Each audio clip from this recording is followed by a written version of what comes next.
as far as I can remember, I started drawing when I could write. It has always been part of me. It was like a second nature for me. When other kids would play sports, I would just stay home and draw. That was my way of expressing myself. I drew because I wanted to paint a picture of something that's beyond my reality. To see a world, beyond what's around me.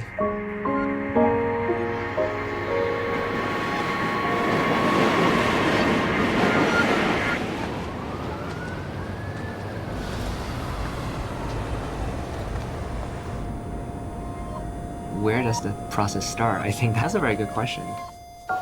I didn't start a project with a problem. I think I started with a curiosity. When I was browsing YouTube videos and I saw this clip of mountain goats climbing a nearly vertical wall, I was just so amazed by their climbing ability. And I wanted to connect the dots. I wanted to see if there's anything I can learn from mountain goats and apply that into human bodies.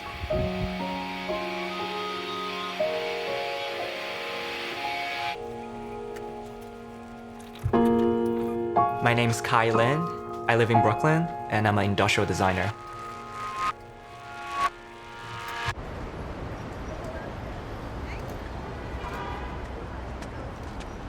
What does design mean to you personally?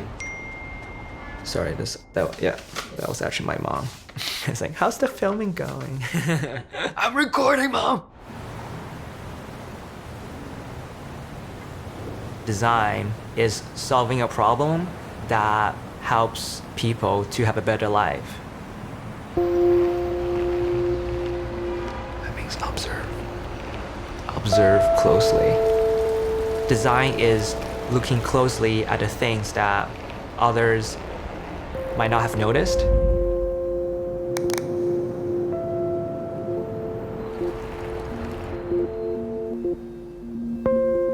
Design is putting yourself into other people's shoes and observing the users and their daily lives.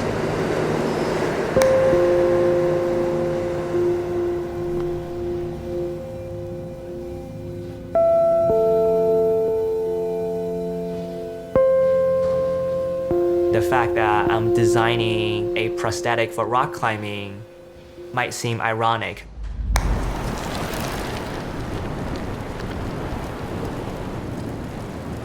I'm not a professional rock climber. I'm not even that good at sports. I don't see a lot of nature on a daily basis. I actually don't know anyone who's an amputee personally, but I've always wanted to kind of put myself in other people's shoes. I've always been very fascinated by the struggles or the joy that other people feel. Oh, what is that person thinking? Or what does that person need? How can I make it better? Hello, testing. No?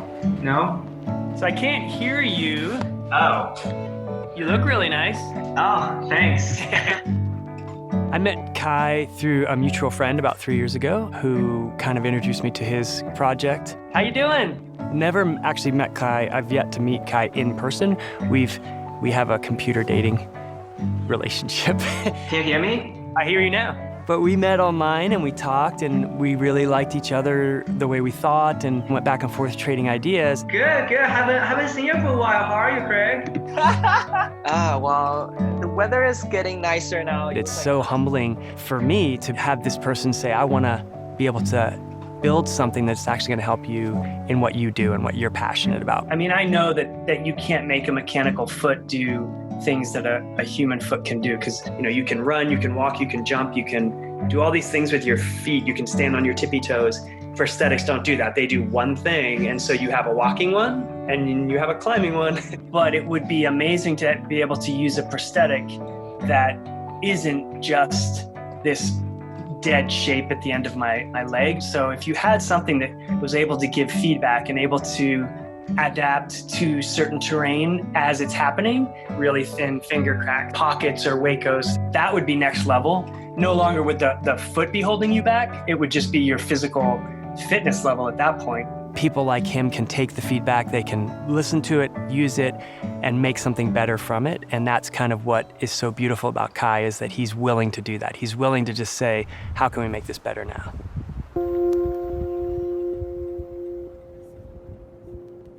Mountain goats, it's just something I can do, you know.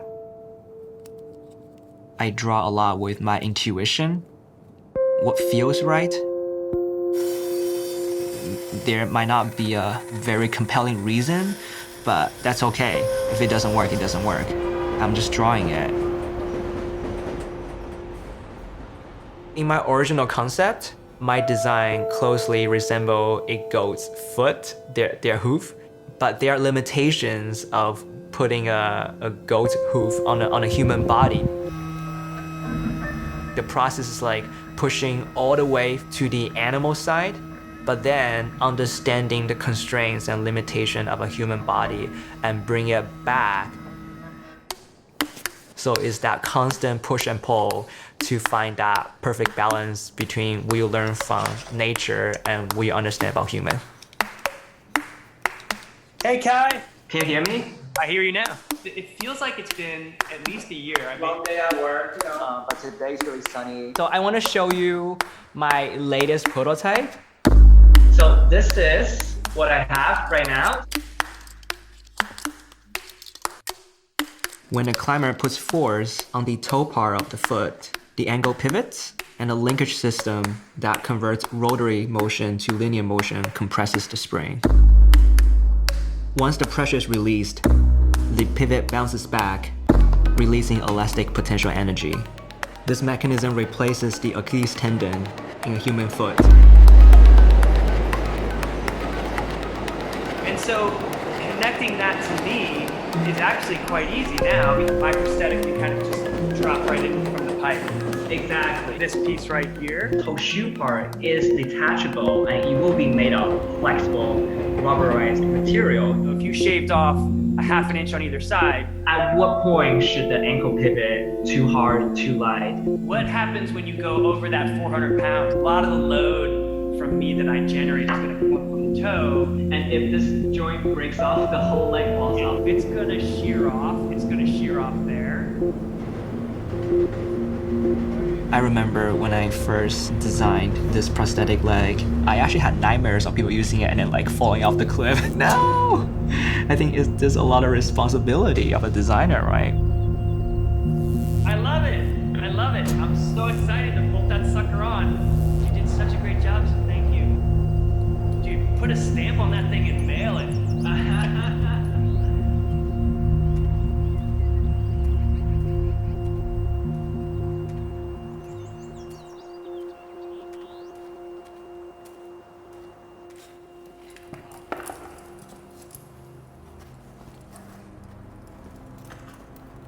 All right, I'm climbing then.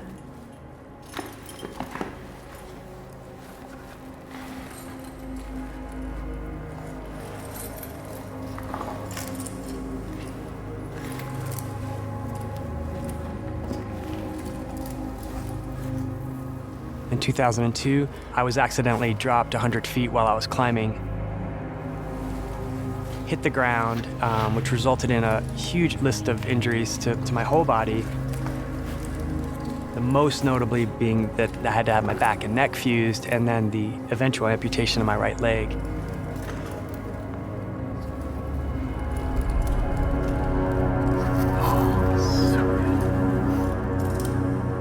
Then I went back to climbing 4 months after the amputation and started to kind of work my way through how I could be a climber again, as well as this adaptive climber. And that's kind of what I've been able to do over the past 15 years now.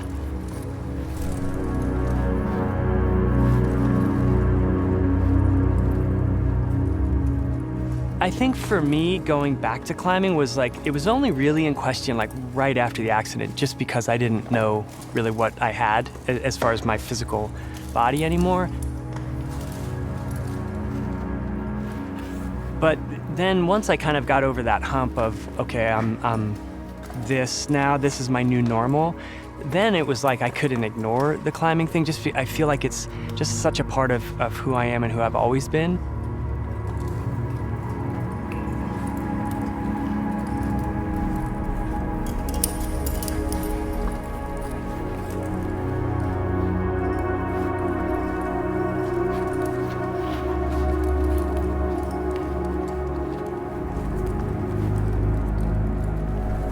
Being able to like immerse myself in it, it's actually kind of cathartic for me because I get to go do the thing that on the surface, almost killed me, but beneath that surface is this really rich experience, and I really crave that experience.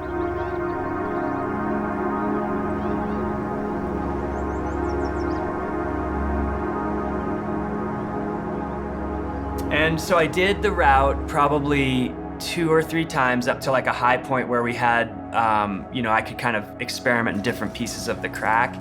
And as I was cranking into it, like the one of the times, are you ready? I'm gonna show it to you.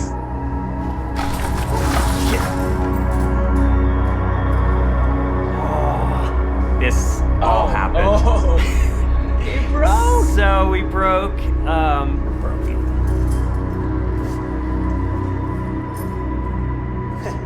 Well, that would be that one. Yeah, I cammed it and it broke. Damn it. It was doing good. I know. I feel bad because I feel like I broke your baby. It torqued it, it bent it over and torqued it. No, that's totally okay. I mean, that's expected. That's what we said too. Yeah. You're like, that's kind of why we test these things, right? To figure out. Yeah, exactly. It's a maraca. For years, I mean, it was a drawing for years, and then it was his project, and had never touched rock until yesterday. So that's pretty impressive, like that it even could come and do anything. It doesn't matter how powerful or how advanced, the simulation software is. There's the difference between, like kind of designing something conceptually, like you're on your computer, and then there's like the real testing application. There's definitely that discrepancy between, ideas and reality. Like that return of energy is what I'm looking for. I can fold it really easily just by my body weight. Put a beefier spring in there. The bigger the spring is, the more space it takes. What do you think of the size? I wouldn't change that at all. It makes sense to use a lightweight, rigid material for the shoe. With sticky rubber, it would really stay on the wall, I think. I'm psyched to see it move it to the next level.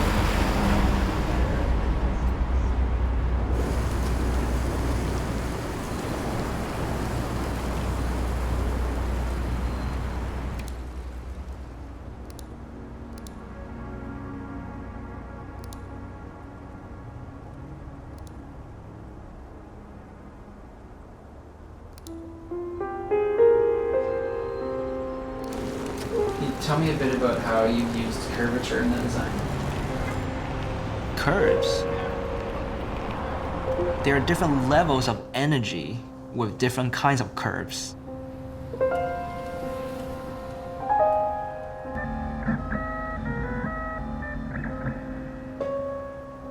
Some curves are fast and powerful, other curves are slow and elegant.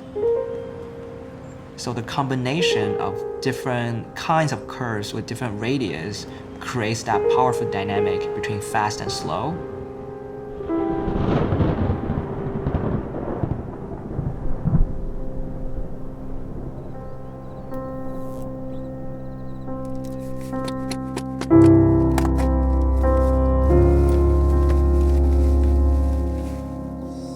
When a curve has a fast momentum, it's strong, it's powerful, it's durable.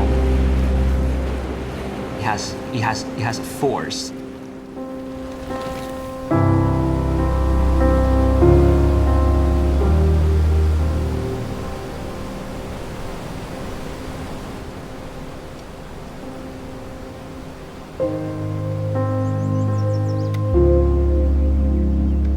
If you look at yourself and you think, I feel powerful, then that narrative is in your head and you're creating that new pathway. So that pathway now is that I'm I'm powerful. And so if you look that way and you think that way, then you're probably going to be that way in some form.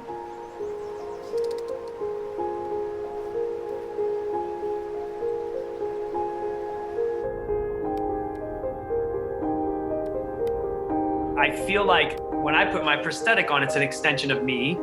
If it's this ugly, clumpy thing that just looks like crap and moves like crap, or even if it looks like crap but moves really well, it's going to affect how I view it. Whereas if I put something on that's elegant and, streamlined and efficient, that makes me feel more efficient and streamlined, and so that only helps my climbing then.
Part of the beauty of an object comes with how it makes the users feel. A beautiful product that brings joy to its users has its beauty beyond just aesthetics. Functionality itself is also beautiful.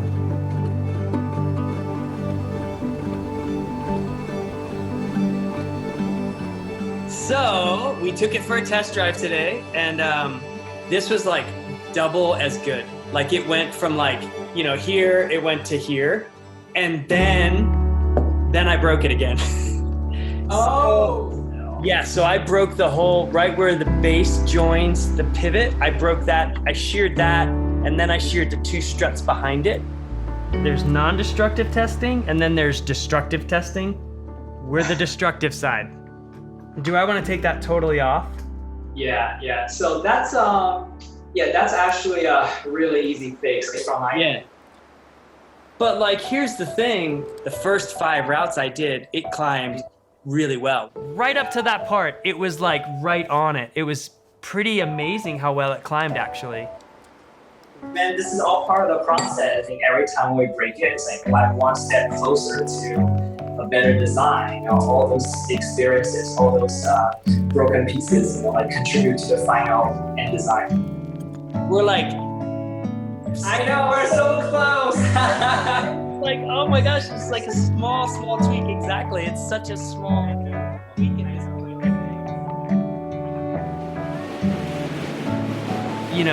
When this all started, having someone from your background that is so different than mine, and yet that person says, I think something is actually possible here, then have the courage to step into it and lean into it and say, I'm gonna go ahead and do this now, and not even know where it's gonna go.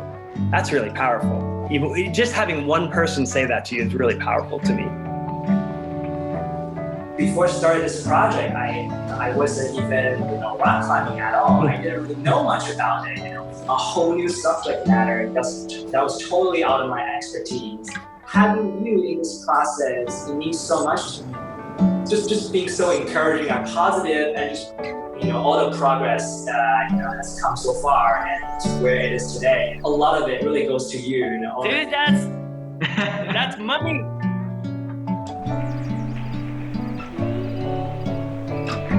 way to, show you the next prototype. I'm really glad to get your positive feedback. It's very encouraging. I'm incredibly grateful for it. So thank you.